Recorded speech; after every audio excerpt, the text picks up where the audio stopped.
Wanita tua itu tidak hanya tidak punya cukup makanan atau pakaian hangat, tapi dia juga membasuh wajahnya dengan air mata sepanjang hari.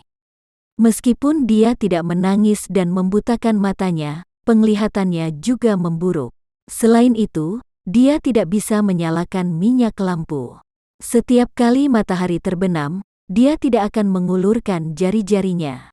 Hidup menderita. Tapi dia tidak mengharapkan hati nurani seorang anak laki-laki untuk merawatnya, dan akhirnya mati membeku pada hari musim dingin yang sangat dingin di Surabaya.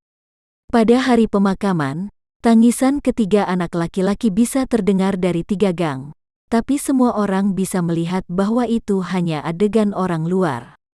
Setelah pertunjukan selesai, mereka dengan senang hati menjualnya. Rumah leluhur tempat tinggal ibu. Setelah itu uang dibagi, digunakan untuk membeli ini itu yang mereka suka. Kamu berkata, jika benar-benar ada karma, mengapa wanita tua ini melakukan kebaikan dan mengumpulkan kebajikan sepanjang hidupnya, tetapi dia menderita semua penderitaan dalam hidupnya? Chen Sucipto berpikir sejenak dan berkata dengan serius, mungkin itu adalah hutang di kehidupan sebelumnya. Mungkin saja dia membayar hutang dalam hidup ini. Tuan Bai Mai mencibir dan berkata dengan jijik, hanya orang yang tidak bisa memahami hukum peristiwa yang akan menggunakan retorika seperti itu untuk memaksakan penjelasan. Jika semua orang percaya pada kehidupan sebelumnya atau kehidupan selanjutnya, maka kamu mungkin juga meminjam semua uangmu. Berikan padaku, aku akan membayarmu 2 kali di kehidupanku selanjutnya. Apakah kamu setuju? Ini. Meskipun Chen tahu bahwa Tuan Bai Mai hanya bercanda dan memberi contoh, dia mulai setuju dengan pernyataan Tuan Mai di dalam hatinya.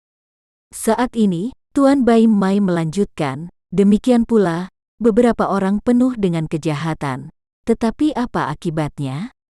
Tidak hanya dapat memulai dan mengakhiri dengan baik, tetapi juga keturunannya dapat diarsir. Ini seperti wanita tua yang baru saja aku katakan. Setelah kematiannya yang tragis, ketiga putranya ternyata sangat beruntung. Yang satu berhasil dalam bisnis, satu menjadi panglima perang, dan yang lainnya pergi ke luar negeri untuk bekerja keras. Pengusaha terkenal, orang baik belum menikmati hari berkah, tetapi orang jahat telah memberkati generasi mereka sendiri. Apakah menurutmu karma ini ada? Chen Sucipto terdiam beberapa saat. Zain di samping tidak dapat menahan diri untuk tidak bertanya, Kakek Mai, jika karma tidak ada sama sekali seperti yang kamu katakan, maka keluarga ini memiliki 2 masalah ini. Apa alasannya? Tuan Bai Mai tersenyum sedikit. Zain, kamu bertanya tentang ide itu, kenapa? Jika kamu tidak memahami aturannya, kamu hanya akan mengutuk dengan kepala tegak. Tuhan tidak berpandangan panjang, dan menambahkan kalimat orang baik tidak berumur panjang. Momok itu tetap ada selama 1000 tahun, tapi pernahkah kamu memikirkannya? Jika memang ada reinkarnasi kausal, kalimat ini sama sekali tidak mungkin, karena reinkarnasi kausal tidak akan membuat orang baik tidak hidup lama, juga tidak akan merugikan milenium. Ini sendiri merupakan kontradiksi, paradoks. Saat dia berkata, Tuan Mai berbalik dan berkata, tapi, jika kamu dapat memahami hukum ini, kamu akan tahu bahwa, pada kenyataannya, semua ini tidak ada hubungannya dengan karma, tetapi dari pola kehidupan keluarga yang berbeda. Chen Sucipto buru-buru berkata, Paman Mai, apa penjelasan dari takdir? Tuan Bai Mai menjelaskan, nasib adalah numerologi, prinsip kehidupan, atau hukum kehidupan. Ayahku pernah berkata bahwa wanita tua itu awalnya adalah menjalankan takdirnya sebagai wanita yang menderita. Meskipun dia melakukan kebaikan sepanjang hari, tidak peduli seberapa baik dia melakukannya, akan sulit untuk mengubah nasibnya.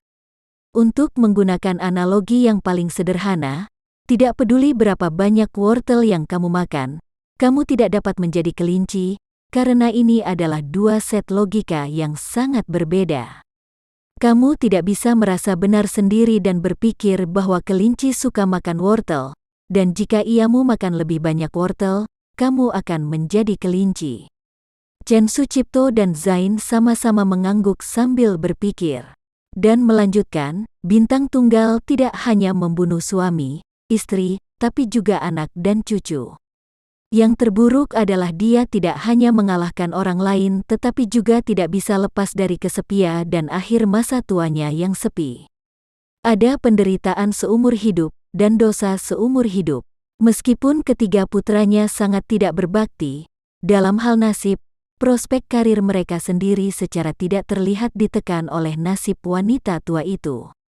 Karena wanita tua itu meninggal lebih awal, mereka bertiga tidak akan mati karena ini, dan baru memiliki kesempatan untuk terbang ke langit nanti. Jika mereka bertiga adalah anak berbakti, dan merawat ibu mereka, secara bergiliran untuk melakukan bakti, maka tidak mungkin ketiga anak ini akan mati sebelum waktunya karena berbagai alasan, mungkin mereka semua akan mati di depan wanita tua itu pada akhirnya. Ini, meskipun kedengarannya tidak masuk akal dan luar biasa, ini adalah takdir yang sebenarnya. Kata-kata Tuan Mai membuat Chen dan Zain tercengang. Faktanya, mereka tidak memiliki banyak keyakinan. Tuan Sucipto tidak percaya pada dewa, keabadian, karma, atau feng shui.